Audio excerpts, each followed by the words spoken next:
Hello everyone! I know I was not able to film a November favorites for you, so I did want to start by apologizing for that. To be honest, I really didn't have a lot of products to share, and I've been sick on and off, so I've been trying to, get my health back in order. And since it is the holiday season, I have also been busy with family and friends. Lots of moving parts these days, as I'm sure many of you feel the same way. So let's get started. I get a lot of questions about how I get a lot of volume with my bob. To be honest, I kind of cheat a bit. I still don't know exactly what a C-perm is. That's what my Korean hairstylist told me, and that's what I got. But more importantly, I get asked a lot about how I do this swoopy bang thing, and so I just wanted to show you a quick demonstration of how I use a round brush to achieve that effect.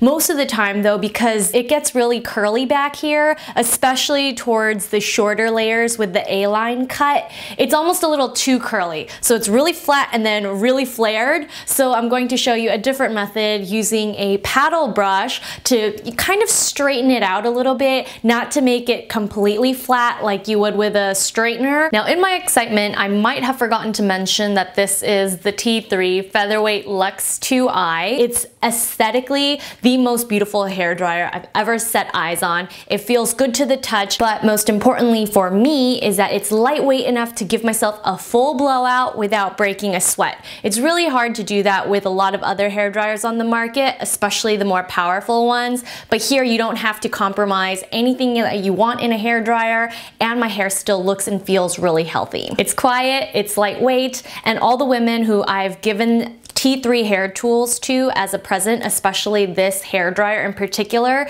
they all agree it's the best hair dryer that they've ever used. And I actually gave my mom a couple other hair dryers to try, and she still prefers her Black Luxe 2i. They both have 3 heat settings and 2 power settings. I personally don't blow dry my hair every day, probably every other day, but when I do blow dry my hair, I definitely notice the difference in the results when I use T3 versus any other hair dryer. And that's because they have this sort of soft air technology. They have an ion enriched generator. So you get a lot of power, but you're not burning your hair to a crisp. Some hair dryers just make my hair feel super, super dry. And even though I have quite a bit of hair, it is prone to dryness because it is on the finer side. My mom agrees that it gives the shiniest and the most frizz-free results. I know a lot of people might hesitate because it is a lot to spend on a tool, but I believe in investing in gadgets, whether it's a vacuum cleaner or a camera or a hair dryer, you almost always get more bang for your buck. Speaking of which, in the holiday spirit, T3 and I have teamed up for a sweepstakes so that you could win a Luxe 2i of your own. You'll be so impressed when you see this thing in person. I don't know how well it will translate on camera, but when I have this in my hand, there is no other hair dryer that I literally want to use just because it's so pretty. And in case you're not interested in the sweepstakes, which is going to be live for 2 weeks, you can also go ahead and check out the T3 website. I have a coupon for 20% off, and that promo code is RayViewLuxe2i. Some of you may have noticed, but I've kind of had a makeup rut this year. I have been using a lot of the same products over and over again. In the beginning of the year, I was obsessed with red and red-orange lipsticks, and now I am all about skincare and smoky eyes. The good news is I'm absolutely loving makeup again, and I think kind of my short hair kick-started everything again. I had to change up everything that I was doing in my beauty routine because of my short hair. Like for example, I no longer really like to wear lip gloss because my hair just gets stuck in it. I've mentioned it before, I'm gonna mention it again because I am wearing a matte lipstick. But you know what? I keep going off onto these tangents. Let me get into the actual products. So I've been trying a ton of powder foundations because even though I don't like a super matte look, I have to be matte on camera. Even if there's just a touch too much oil breakthrough or a little too much dew, that translates to really greasy or oily looking skin. So I think the best for filming is the Dior Capture Total Compact, and I have this shade number 23, which is peach, and this is a perfect match for me when I am wearing this alone. But if I'm wearing it with bronzer, it kind of warms up just a little bit. I wouldn't say that it oxidizes severely by any means, but it does warm up with the oils in your skin. I'll probably go to the mall today and pick up number 21, which is linen. The compact feels especially cheap for the price because this is Dior's flagship line. This is the most expensive powder that Dior makes, and so for the price I figured that it would come in a nicer compact than the standard powder foundation. But I do think that this slightly silvery pink tone is pretty, and it's nice and easy to carry around in my purse for touch-ups because it's lightweight. It is full coverage, but it's not cakey and it lasts all day. So I absolutely love this and highly recommend it, especially if you have acne and acne scarring. Now for this MAC product, since I've only been holding it for the last minute or two, this is the Mineralized Skin Finish in The Truth. I think it's a highlight, but I use it as a blush, and I really like subtle blush. I don't like anything that clogs my pores or makes my pores really noticeable. And after Clé de Peau reformulated my favorite luminizer, so sad about that, I had to search for a replacement because it was looking a little too sparkly on my skin and I could see the individual glitter particles, which are not to my taste. So I discovered this, and it has more of a salmon-y tone in the pan. It's a slight terracotta lean, which I like because it works well with a majority of lipstick colors. So I highly recommend this one if you're about light medium. Even on the medium side, it's really subtle and it works amazingly well. It pairs beautifully with my Laura Mercier bronzer. The texture is really smooth. It doesn't cake up on my skin. It doesn't look really greasy even after a long day. So this is my new go-to blush. Now for some of the most expensive eye products that I've tried this year. I'm pretty consistent with what eyeshadows and eye makeup I use. My favorites are, as many of you know, Armani, Burberry, Shiomura, what else? Velour lashes. I'm all about big lashes, as you guys know. But Sisley has entered the realm of Holy Grail, and I love their products, but they're just really expensive. For example, this So Curl mascara. I did a mascara roundup on my blog, thereviewer.com. In case you guys have missed it, I tried a ton of brand new mascara releases, and honestly, I'm the type that when I find something I like, I stick to that and I use that until I find something better.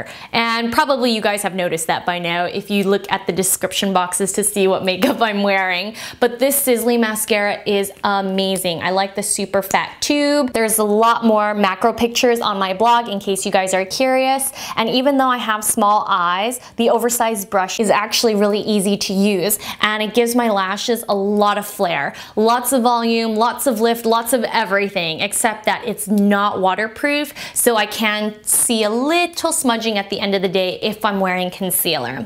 Now, I love the mascara so much that I went back to the mall and I purchased this So Intense eyeliner, the liquid eyeliner that pairs with this particular mascara. They launched at the same time, but this eyeliner is probably more expensive than the mascara. I think by $5 or so. So this is probably the most expensive liquid eyeliner that I've used, other than Chantecaille's, which smudges badly on me. Is this Holy Grail material? It's definitely in the running, but I can't say for sure because I've only had it for about a month. I want to give it at least a couple more weeks because generally I don't like to release my verdict until I see how the product wears as it dries. So for now, it's really smooth, really creamy, really inky. I can get a super fine line or I can get a really thick line easily. And the tip of the felt pen has not worn down very much, even though I'm pretty rough on it. Now let's take a break from color to chat about fragrances. I am all about scents because,